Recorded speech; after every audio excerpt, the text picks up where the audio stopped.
Welcome back for another video.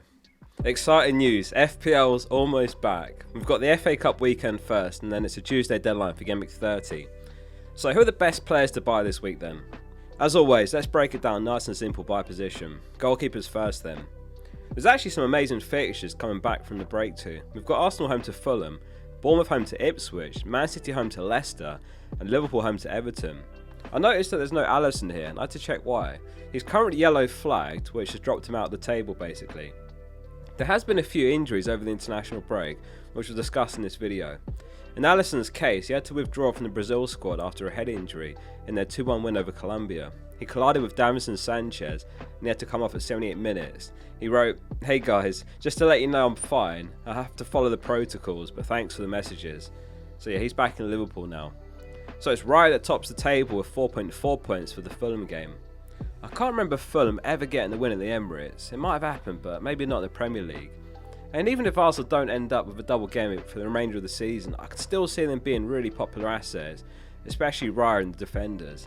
They've got great fixtures, and as far as the defence underlying numbers, Arsenal are best for expected goals conceded this season, just ahead of Liverpool even.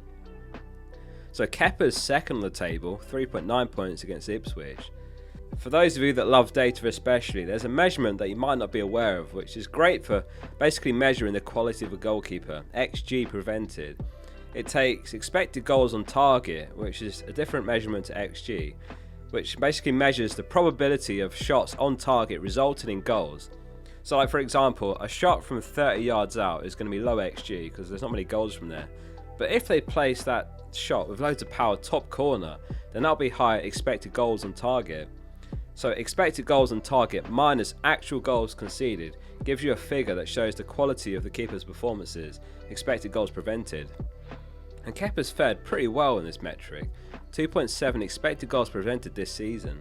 Vicario, Henderson, Edison and Fabianski, the only keepers that have been better. There's a few names that have actually switched around this season interestingly. Historically, Leno's always been ranked among the top keepers for XGP. If not top, but he sits third worst this season. And Edison's always been a huge underperformer, but he sits in third place. I always find a way to end up with Edison every season. He always disappoints, and it's probably going to happen again. Moving on to defenders then, and I know a lot of you've got your wildcards active, and the best picks are going to be somewhat guided by the FA Cup results. And we'll have a better idea of who's going to double in Gameweek 33 from next week, so we'll cover that in videos before the deadline still, so make sure you subscribe. For a larger percentage of you, the plan is to wildcard Gameweek 31. I know some of you are looking at other weeks as well, as we should almost certainly know before the Gameweek 31 deadline who doubles in 33 and who blanks in 34. So yeah, if that's you, then it's all about 1 week picks really this week. And as far as defenders, it's Vardy on top with exactly 5 projected points. It's worth mentioning that there's rumours of a possible injury. In Croatia's game against France, at the half-time and extra time, he was down receiving treatment from the physio. However, he did go back out for the second half, but he was ultimately swapped before the second half kicked off, and he came back off. So perhaps the fact that he went back out suggests that he expected to play on, and maybe not seriously injured if at all. Fortunately, we've got the FA Cup weekend of course, so we can assess a few flag players that are going to be involved. Assuming no issues, then he's the stand-up one, playing home to Leicester, given that he's got the most direct goal threat really of the players here. 5 goals this season already, 4 goals, 2 assists last season. Gabriel and Saliba are in second and third. And if you need a cheaper defender for 1 week, then Munoz is definitely the one. Playing against Southampton, who aren't just worse for expected goals, but also worse for expected goals conceded. Munoz has actually delivered on the hype for once, literally 1 blank in his last 8 games. 6.5 expected goal involvement this season, can only be beaten by Vardy and Trent. And we know that he definitely doubles in Gameweek 32 as well. Potentially back-to-back doubles if he gets another one in 33. The data tables that I use to get all my stats and the screenshots you've seen here are all from Scout. Use the link below to get a discount. You can access all my tables, you can make your own tables, plus you get the other countless member tools to play around with. So if you're in a pinch with your transfers, you need a super enabler, then Quansah actually looks pretty good for this game with a 3.9 mil. Gomez, Bradley and Trent all seem to be injured still for Gameweek 30, so he's got to play right back again surely. Going back to that point about Southampton though, plus obviously Palace's upcoming double game weeks, there are some attackers to consider there as well from Palace, so let's move on to midfielders and discuss them. So yeah, as usual, without surprise, it's Salah who's top, 7 projected points against Everton, playing at Anfield as well. Look away if you sold him last game week. In fairness, we always knew he was going to be a favourite for captaincy this week, and of course if you sold him for Haaland, then you've got an equally good, maybe even better captain choice. Who are the other stand-up midfielders this week then? Kluivert and Semenyo have got favourable projections home to Ipswich, who have kept just 2 clean sheets in 29 games in fact, and only Southampton have got worse expected goals conceded this season. Zach Kashket did an interview with Howson over the break the other day, and he actually asked him who's the best Bournemouth asset to own in FPL, to which he answered Kluivert. So there you go, some advice directly from a Bournemouth player. Don't listen to me, listen to Howson, and buy Kluivert if you don't have him. Eze and Sarr make the table for the Southampton fixture. Eze on the score sheet for England as well over the international break. Exactly what you want to see before such a tasty fixture. I can't squeeze either in my team right now, but I'm keeping tabs on both with a view to loading up for double game week 32. Like, perhaps Munoz, one midfielder and Mateta is going to be the perfect triple up, though it is a pretty awful double game week, away to City and away to Newcastle, so perhaps instead of a defender, no Munoz and maybe 2 midfielders and Mateta. Bruno's been in top form, like he's really carrying Man United this season. Who knows where they'd be without him. Only Salah, Palmer and Mbeumo have got more points among midfielders, and he's got 3 double-digit returns in his last 4 games. 4.5 projected points for him away to Bournemouth, just misses out on making the table. So that Man City versus Leicester fixture surely promises loads of goals. Foden's on 5 projected points, Savinho 4.5.